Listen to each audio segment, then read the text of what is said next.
Okay, so now we have the tools to formalize the definition of a limit.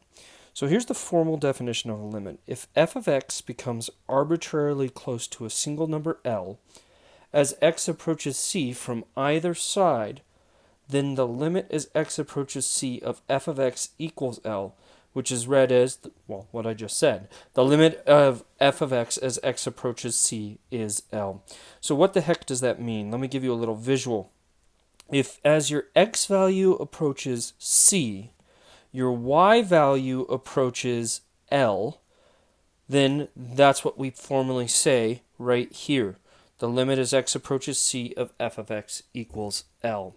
There's two parts of this definition that I really want to emphasize to you.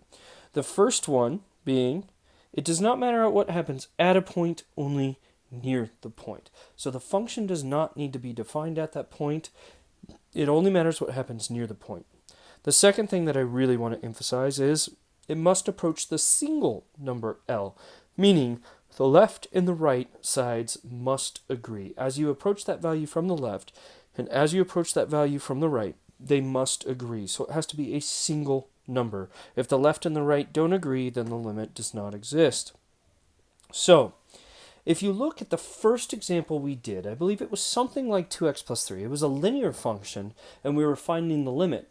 And we noticed that all you had to do was plug in the x value, and you would have gotten the actual limit. So, not always can we plug in the x value, because it doesn't matter what happens at that point, only near the point. Not always can we plug in the x value, but man is it nice when we can. So rather than having to do the entire chart and figuring out 3 places to the left and 3 places to the right and evaluating at 6 different places, look, all you got to do is plug in the dang x value. So when can that happen? And that's what this next part is about. When can I not worry about the graph, not worry about the table, just straight up plug in the number?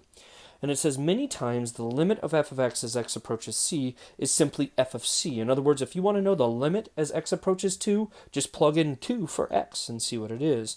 And that's as shown in example 1. Whenever the limit of f of x approaches c is f of c, in other words, then the limit can be evaluated by direct substitution. In other words, you can just plug in the number. It says in the next section you will learn that a function has this property called continuous. And if it's continuous, that means we can just plug in the number. So that's actually in the next section when we're talking about continuity. But for now, let's get some very simple rules. Let's think about a constant. So what if I told you about the graph? Think about the graph y equals 2. So here's the graph y equals 2, right? And in y, I mean, look, they're really heavy on function notation. Y equals 2 is the exact same thing as f of x equals 2, right? Okay, that's a horizontal line, or y value is always the same. Think about it. Does it matter what x value I choose for the limit? It doesn't matter if I'm looking at x equals -1, if I'm looking at x equals 5. It doesn't matter what x value I'm looking at. Remember, it's a limit is, as x approaches a value, what's happening to the y value? Well, no matter what x value I choose, my y value is always 2. So since my original function was y equals 2, no matter what I have, the limit as x approaches, I don't care what you approach, of that function, the y value is always going to be 2. And that's what this next one says. That's what this first one, I guess I should say, says right here. If you have the limit as x approaches any number of a constant, then it is that constant. So that's called the limit of a constant is the constant. That's what the first one is right there. The limit of a constant is a constant. So if we had y equals -5, the answer, no matter what the x value is, the limit would be -5. So let's look at example 4a here. 4a says, what's the limit as x approaches 1 of 5? Again, this right here, this is a constant. And anytime it's a constant, this is a horizontal line, y equals 5. It doesn't matter what x value we choose. The y value is always going to be same, so the answer here would be 5. Okay? Let's look at example 2. I'll do example 2 in yellow over here. So let's consider the graph of f of x equals x. So this is f of x equals x. So this, for example, when your x value is 1, your y value is also 1. When your x value is 2, your y value is 2. So imagine if we were finding the limit of this function as x approaches 1. Well, the y value is the same as the x value. So that means the limit would be the same as the x value. So if I was looking at the limit as x approaches any number for that function x, the answer would be whatever, and I'm just going to put a number sign there.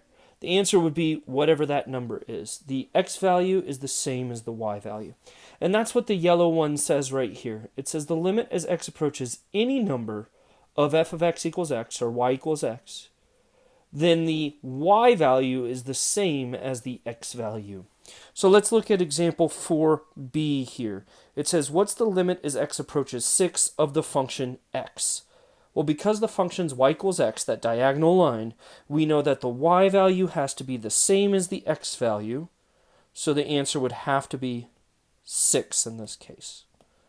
Okay, let's look at the next one.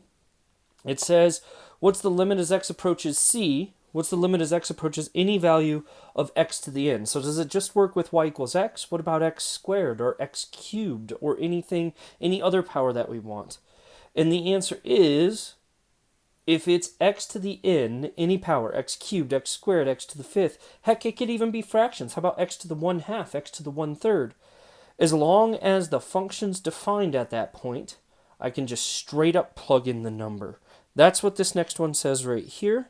That's number 3. It says the limit as x approaches any number of x to the any power, pick a number, is c to the n. But again, you gotta make sure here that that function is defined. So for instance, if it was the square root of x, which is x to the 1/2, right? We can't find the limit as x approaches -4 because the square root of -4 doesn't exist. The function doesn't exist there. So you got to be very careful there, just making sure the function exists. But if it exists, boom, plug it in.